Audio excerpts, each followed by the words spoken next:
Barbarian star Georgina Campbell on her character's bad choices. It's a horror. I'm not sure I would put myself in the same positions, but I think it's exciting, the actor said of the year's wildest horror movie.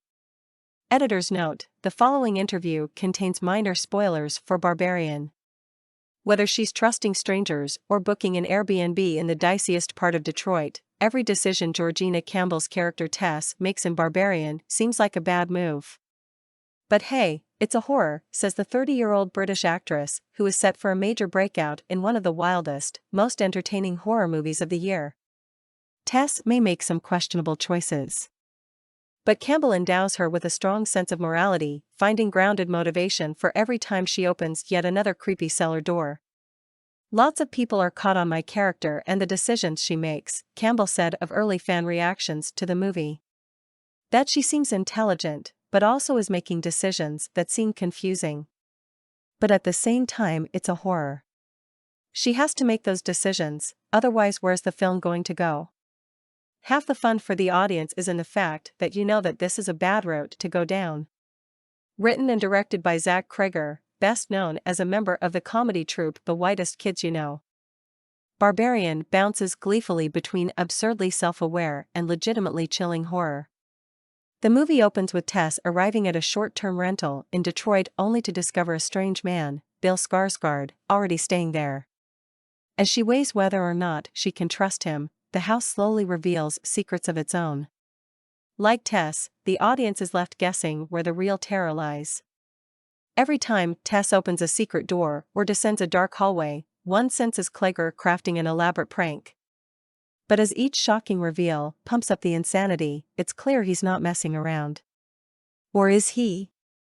It has so many twists and turns, and it was exactly the same when you read it, Campbell said. It was just such a bizarre script and it kept getting stranger and stranger and stranger, and also funny. It had a very weird tone that, once I figured out that was the tone of it, I was just really into it.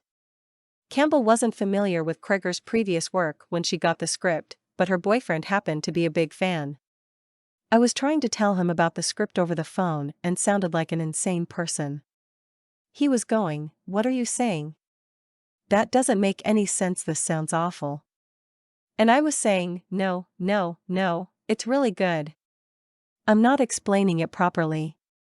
And then he asked who the writer was and I said it was Zach Cregger, and he immediately said, "Oh, well you should do this film because he's amazing," so he was a big reason I said yes.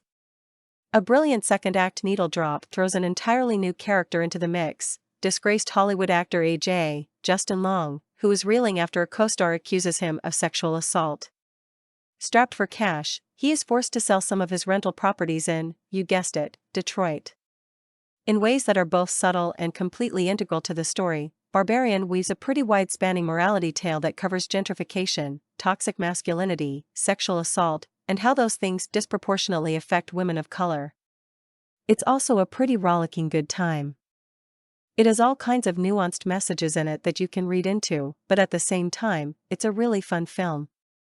It doesn't beat you over the head with an agenda or a message, but it's there if you want to lean into it, she said. I think horror always is a really good place to be able to get those messages across in a way that isn't too overbearing. Since Get Out exploded the horror landscape 5 years ago, it can often feel like every scary movie tries to squeeze an urgent societal critique, to often cringeworthy ends. Barbarian is one of the rare movies that earns its political underpinnings.